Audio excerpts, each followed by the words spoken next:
Hello दोस्तों, कैसे हैं आप सभी लोग। आपका स्वागत है आपके चैनल द आउटलुक क्लासेस में। मैं हूं आपका मेंटर नीरज।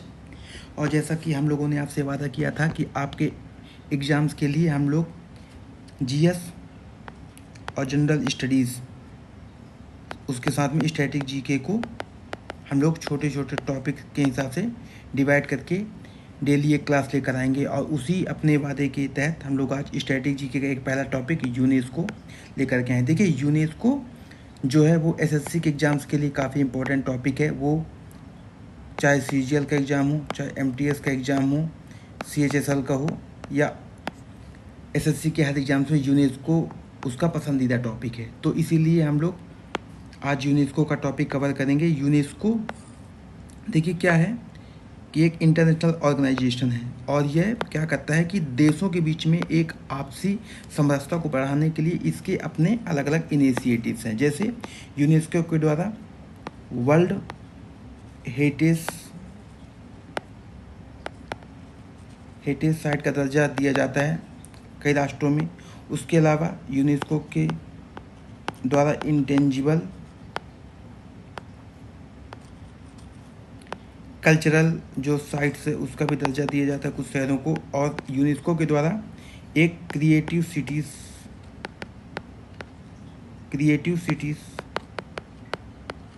का भी दर्जा दिया जाता है। तो ये जो 3 टॉपिक हैं यूनेस्को के द्वारा, वो एग्ज़ाम के पॉइंट ऑफ व्यू से बहुत महत्वपूर्ण है। और आज हम जो यूनेस्को के इस क्लास के तहत जो टॉपिक को कवर करेंगे वो क्रिएटिव सिटीज़ नेटवर्क का टॉपिक है। तो हम लोग स्टार्ट करते हैं अपना। देखिए, यूनेस्को ने क्या किया था, 2004 में एक पहल प्रारंभ की थी 2004 में, जिसको बोला जाता है यूनेस्को क्रिएटिव सिटीज़ नेटवर्क। इसके तहत यूनेस्को पूरे विश्व के उन शहरों को एक लिस्ट में शामिल करता है जो अपने क्रिएटिविटी या रचनात्मकता के लिए जाने जाते हैं। ठीक है ना। तो जैसे यहाँ पे देखेंगे लिखा है यूनेस्को क्रिएटिव सिटीज़ नेटवर्क का गठन 2004 में, ध्यान रखना है 2004 में, उन शहरों के साथ सहयोग को बढ़ावा देने के लिए किया गया था जिन्होंने सतत शहरी विकास के लिए रणनीतिक कारक के रूप में रचनात्मकता की पहचान की थी। यानी जो क्रिएटिव हैं तो उनको यूनेस्को के द्वारा यह दर्जा प्रदान किया जाता है। अच्छा, इसका मकसद क्या है, ऑब्जेक्टिव क्या है कि सांस्कृतिक उद्योगों की रचनात्मक, सामाजिक एवं आर्थिक क्षमता का लाभ उठाना है। ठीक है ना। अगर उनके अंदर कुछ क्रिएटिविटी है या सामाजिक रूप से और आर्थिक उनके अंदर कुछ इकोनॉमिकल जो है उनका एक पोटेंशियल है, तो यूनेस्को द्वारा उनको मान्यता प्रदान करने के प्रकार से। लेकिन हमको यह ध्यान रखना है कि यूनेस्को जब किसी शहर को यह मान्यता प्रदान करता है, अगर वो रिकॉग्नाइज करता है यूसीसीएन के रूप में, तो कुछ कैटेगरीज होती हैं जो उन्हें उन शहरों को फॉलो करना पड़ता है ना। तो यूनेस्को के द्वारा 7 ऐसे कैटेगरीज का निर्धारण किया गया है जिसके तहत यूनेस्को विश्व के इन शहरों को क्रिएटिव सिटीज़ का दर्जा देता है। वो 7 पैरामीटर्स क्या हैं जिनके माध्यम से यूनेस्को किसी भी शहर को रचनात्मकता के माध्यम से इस नेटवर्क में शामिल करता है। वो हैं क्राफ्ट एंड फोक आर्ट्स, यानी कि शिल्प और लोक कला, पहला है। दूसरा है मीडिया आर्ट्स, एक है फिल्म, चौथा है डिज़ाइन, पांचवा है गैस्ट्रोनॉमी, छठा है लिटरेचर, सातवां है म्यूज़िक। अच्छा देखिए, इस टॉपिक को चुनने का एक पर्पज़ क्या था कि हम लोग ये चाह रहे हैं कि आप सभी करंट अफेयर से भी अवेयर रहें। तो 2023 में भारत के 2 शहरों को, एक को साहित्य के मामले में और एक को संगीत के मामले में, यूनेस्को के क्रिएटिव सिटीज़ नेटवर्क में शामिल किया गया था। तो यह टॉपिक एग्जाम के पॉइंट ऑफ व्यू से बहुत इंपॉर्टेंट हो जाता है। वो 2 शहर कौन थे, एक तो आपका कोझिकोड था जो कि केरला में है, और दूसरा है ग्वालियर जो कि मध्य प्रदेश में स्थित है। ठीक है ना। तो ग्वालियर को संगीत के क्षेत्र में और कोझिकोड को लिटरेचर के क्षेत्र में यूनेस्को क्रिएटिव सिटीज़ नेटवर्क में शामिल किया गया था। लेकिन भारत के कुछ और भी शहर हैं जिनको अलग अलग कैटेगरीज में इससे पहले भी यूनेस्को के द्वारा क्रिएटिव सिटीज़ का दर्जा दिया गया है। वे कौन हैं, तो इस स्लाइड में हम लोग देखेंगे।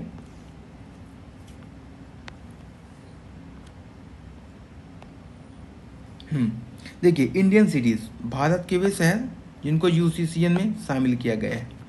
तो चेन्नई, चेन्नई, वाराणसी और ग्वालियर। ग्वालियर को 2023 में इनको किस कैटेगरी में शामिल किया गया है? देखिए सामने लिखा है म्यूज़िक के कैटेगरी में, ठीक है ना, म्यूज़िक के कैटेगरी में शामिल किया गया है। अगला है जयपुर एवं श्रीनगर, इसको क्राफ्ट्स एंड फोक आर्ट्स के कैटेगरी में शामिल किया गया है। मुंबई जो कि बॉलीवुड के लिए फेमस है, उसको सिटी ऑफ फिल्म की कैटेगरी में शामिल किया गया है। हैदराबाद को गैस्ट्रोनॉमी की कैटेगरी में, यानी कि खाद्य फूड प्रोडक्ट्स, गैस्ट्रोनॉमी माने फूड प्रोडक्ट्स, पाक कला जिसको बोलते हैं, ठीक है ना। अगला है म्यूज़िक के क्षेत्र में वही जो करंट अफेयर्स में न्यूज़ में था, ग्वालियर, और कोझिकोड जो कि केरला है उसको लिटरेचर के मामले में। तो ध्यान रखना है कि देखिए म्यूज़िक के मामले में भारत के 3 शहरों को, चेन्नई, बनारस एवं ग्वालियर को शामिल किया गया है। क्राफ्ट एंड फोक आर्ट्स के मामले में भारत के 2 शहरों को, जयपुर को और श्रीनगर को शामिल किया गया है। फिल्म के मामले में भारत के 1 शहर मुंबई को, फिल्म के मामले में 1 शहर को, और गैस्ट्रोनॉमी के मामले में भी 1 शहर को हैदराबाद, और उसी प्रकार लिटरेचर के मामले में भी 1 शहर को यानी कि कोझिकोड को शामिल किया गया है, ठीक है ना। तो आप देखेंगे कि भारत के टोटल कितने शहरों को एग्जाम में पूछा जा सकता है, ठीक है ना, तो उस हिसाब से हमको ये शहर ध्यान में रखने हैं। अगला टॉपिक, अब चूंकि देखिए ये यूनेस्को की बात है तो हम लोगों को थोड़ा सा यूनेस्को के बारे में भी जानना अनिवार्य है। यूनेस्को है क्या? तो देखिए यूनेस्को का फुल फॉर्म होता है United Nation educational, scientific and cultural organization, यानी कि संयुक्त राष्ट्र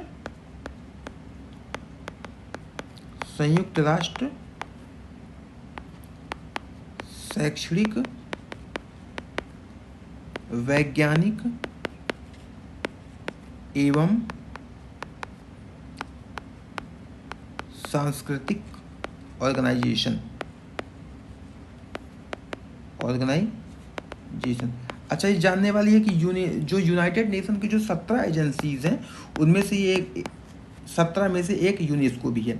इसकी स्थापना 16 नवंबर 1945 को की गई थी और हेडक्वार्टर इसका फ्रांस की राजधानी पेरिस में है। एक चीज़ हम लोगों को ध्यान रखने वाली बात यह है कि जब हम लोग कभी भी क्रिएटिव सिटीज़ नेटवर्क की बात करते हैं ना, तो एक डेट आती है वर्ल्ड सिटीज़ डे। ये ऑर्गेनाइज किया जाता है हमेशा 31 अक्टूबर को, ठीक है ना। तो ये मतलब एक बेसिक से एक टॉपिक है यूनेस्को का और यूसीसीएन का, यानी कि यूनेस्को क्रिएटिव सिटीज़ नेटवर्क के बारे में, ठीक है ना। और अब हम इससे जुड़े कुछ क्वेश्चंस देखेंगे और उसके बाद हम लोग अगला जो हम लोग का क्लास होगा वो यूनेस्को से जुड़ा ही होगा, जिसमें हम लोग इंटेंजिबल कल्चरल हेरिटेज साइट के बारे में पढ़ेंगे, ICH जिसको शॉर्ट फॉर्म में बोला जाता है, ठीक है ना। तो आते हैं अब हम लोग अपने क्वेश्चन में। पहला क्वेश्चन देखिए MTS में पूछा गया है। ये क्वेश्चन है कि यूनेस्को के द्वारा किस शहर को संगीत का शहर घोषित किया गया? चूंकि 2019 में किया गया था ना, तो देखिए दिल्ली तो है नहीं, जयपुर को हमने किस में देखा था? हमने जयपुर को देखा था शिल्पकला के मामले में, शिल्पकला के मामले में हमने जयपुर को देखा था। मुंबई को हमने किस में देखा था? फिल्म की कैटेगरीज में देखा था।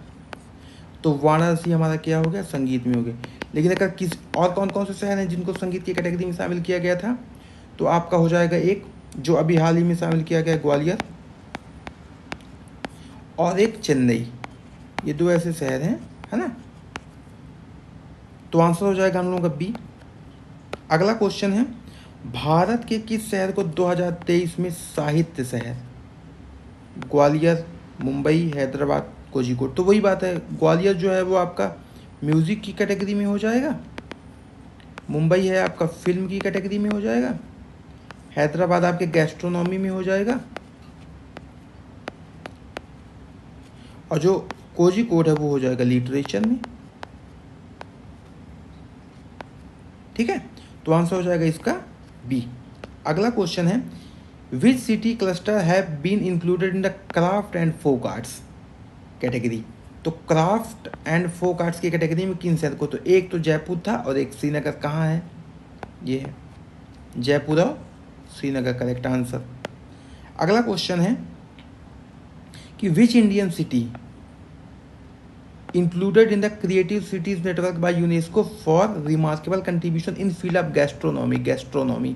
तो ये हो जाएगा आपका हैदराबाद में, ठीक है ना।